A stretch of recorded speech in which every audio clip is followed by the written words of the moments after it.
Propósito número 2. Você foi formado para fazer parte da família de Deus. Eu sou a videira, vocês são os ramos. João 15, 5. Cristo nos fez um corpo, conectado com os outros. Romanos 12, 5. Capítulo 15. Formado para fazer parte da família de Deus. Foi Deus que fez todas as coisas, e todas as coisas são para a sua glória. Ele quis que muitos filhos compartilhassem sua glória. Hebreus 2, 10a. Vejam com que grande amor o Pai Celeste nos ama, pois Ele consente em que sejamos chamados seus filhos, e verdadeiramente somos. 1 João 3:1. Você foi formado para fazer parte da família de Deus. Deus quer uma família e criou você para fazer parte dela. Esse é o segundo propósito de Deus para a sua vida, o qual foi planejado antes que você nascesse. Toda a Bíblia revela a história de Deus formando uma família que irá amá-lo, honrá-lo e reinar com ele para sempre. Ela diz: seu plano imutável sempre foi adotar-nos em sua família, conduzindo-nos a si mesmo por meio de Jesus Cristo. E isso lhe trouxe grande satisfação. Deus é amor, por isso Ele dá imenso valor aos relacionamentos. A própria natureza de Deus é relacional, pois Ele identifica a si mesmo em termos familiares: Pai, Filho e Espírito Santo. A Trindade é um relacionamento de Deus consigo mesmo. É o padrão perfeito para uma relação harmoniosa e devemos estudar suas implicações. Deus sempre existiu vivenciando um relacionamento amoroso consigo mesmo. Logo, Ele nunca esteve só. Ele não precisava de uma família, mas desejou uma. Então concebeu um plano que consistia em nos criar, adotar-nos em sua família e dividir conosco tudo o que possui. Isso dá a Deus um grande prazer. A Bíblia diz: foi para Ele um dia feliz quando Ele nos deu a nossa vida nova por meio da verdade da sua palavra e nos tornamos, por assim dizer, os primeiros filhos na sua nova família. Quando depositamos nossa fé em Cristo, Deus torna-se nosso Pai. Nós nos tornamos seus filhos. Os outros cristãos tornam-se nossos irmãos e irmãs, e a igreja torna-se nossa família espiritual. A família de Deus inclui todos os fiéis do passado, do presente e do futuro. Cada ser humano foi criado por Deus, mas nem todos são filhos de Deus. A única forma de ingressar na família do Senhor é nascendo novamente, dentro dela.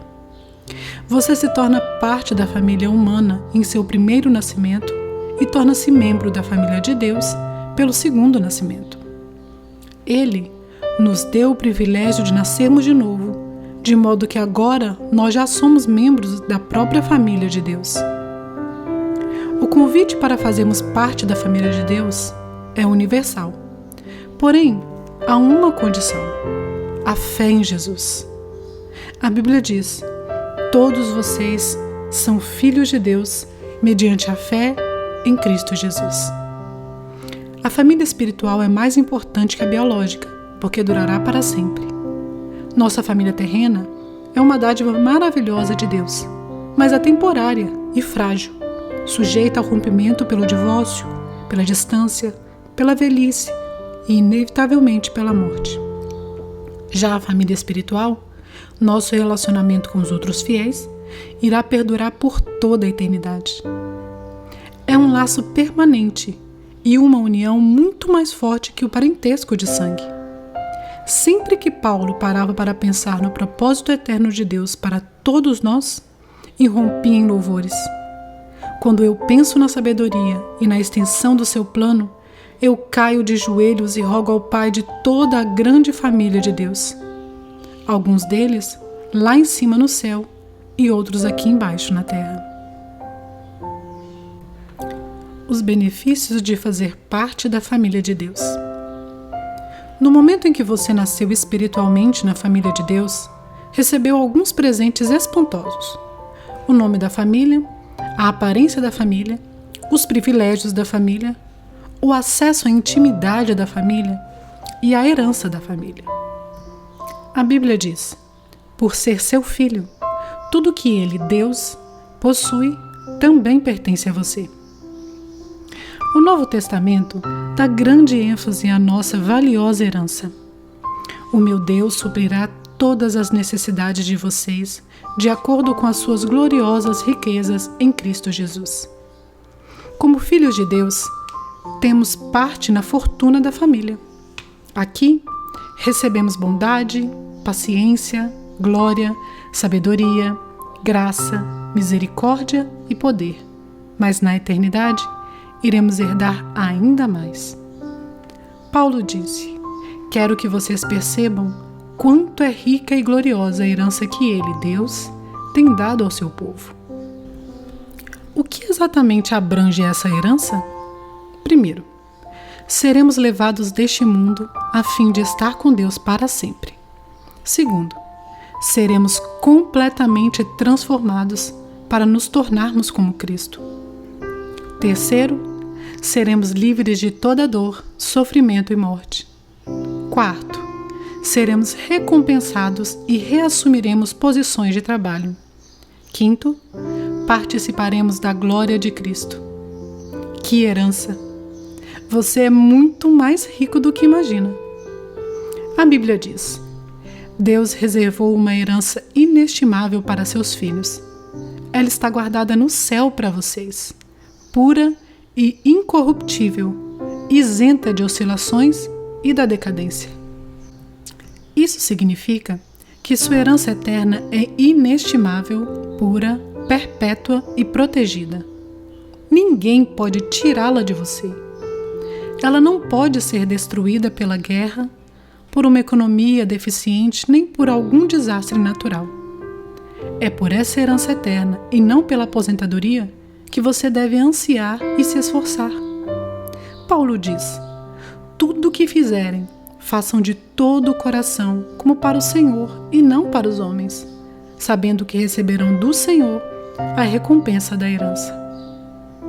Aposentar-se é uma meta sem grandes perspectivas. Você deveria estar vivendo à luz da eternidade. Batismo, identificando-se com a família de Deus. A família saudável tem orgulho de si mesma, e seus membros não se envergonham de serem reconhecidos como parte dela. Infelizmente, conheci muitos cristãos que, ao contrário do que Jesus ordenou, jamais se identificaram publicamente com sua família espiritual, ou seja, não foram batizados. O batismo não é um ritual facultativo, que possa ser postergado. Ele significa sua inclusão na família de Deus e anuncia publicamente ao mundo: eu não tenho vergonha de ser parte da família de Deus. Você já foi batizado? Jesus ordenou que esse belo ato fosse realizado por toda a família.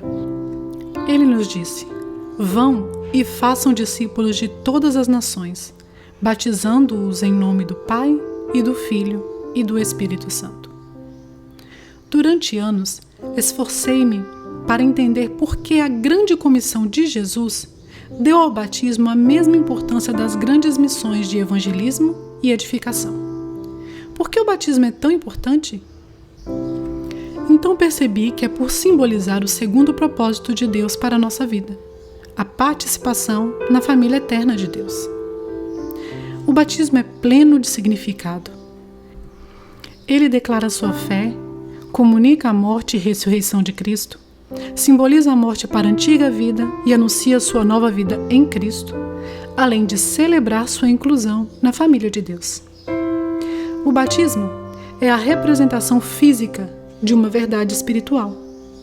Ele representa o que aconteceu no instante em que Deus o trouxe para sua família. Alguns de nós são judeus, alguns são gentios, alguns são escravos e alguns são livres. Mas todos fomos batizados no corpo de Cristo pelo Espírito e todos recebemos o mesmo Espírito. O batismo não o torna membro da família de Deus. Somente a fé em Cristo faz isso. O batismo demonstra que você já faz parte da família de Deus. Assim como a aliança de casamento é um lembrete visível de um compromisso íntimo firmado no coração. É um ato de iniciação e não algo que você deva protelar até estar espiritualmente maduro. A única condição bíblica é crer. No Novo Testamento, as pessoas eram batizadas assim que criam. No Pentecoste, 3.000 pessoas foram batizadas no mesmo dia em que aceitaram Cristo. Em outro lugar, um líder etíope foi batizado no mesmo instante em que se converteu. E Paulo e Silas batizaram um carcereiro filipense e sua família à meia-noite. Não há nenhum caso de batismo postergado no Novo Testamento. Se você ainda não foi batizado como expressão de sua fé em Cristo, faça isso o mais rápido possível, como Jesus ordenou. O maior privilégio da vida. A Bíblia diz: Jesus e as pessoas que ele santificou pertencem todos à mesma família. Por isso, ele não se envergonha de chamá-los irmãos e irmãs. Deixe essa verdade maravilhosa penetrar em você. Você faz parte da família de Deus e pelo fato de Jesus tê-lo feito santo, Deus tem orgulho de você. As palavras de Jesus são inequívocas. E Jesus, estendendo a mão para os discípulos, disse: Aqui estão minha mãe e meus irmãos, pois quem faz a vontade de meu Pai, que está nos céus, este é meu irmão, minha irmã e minha mãe. Ser incluído na família de Deus é a maior honra e o maior privilégio que se pode receber. Não há nada que se compare. Sempre que você se sentir insignificante, desprezado ou inseguro, lembre-se daquele a quem você pertence. 15º dia. Pensando sobre meu propósito de vida. Um tema para reflexão. Fui formado para pertencer à família de Deus. Um versículo para memorizar. Seu plano imutável sempre foi adotar-nos em sua família, conduzindo-nos a si mesmo por meio de Jesus Cristo. Efésios 1:15a. Uma pergunta para meditar. Como começar a tratar os outros cristãos como membros de minha família?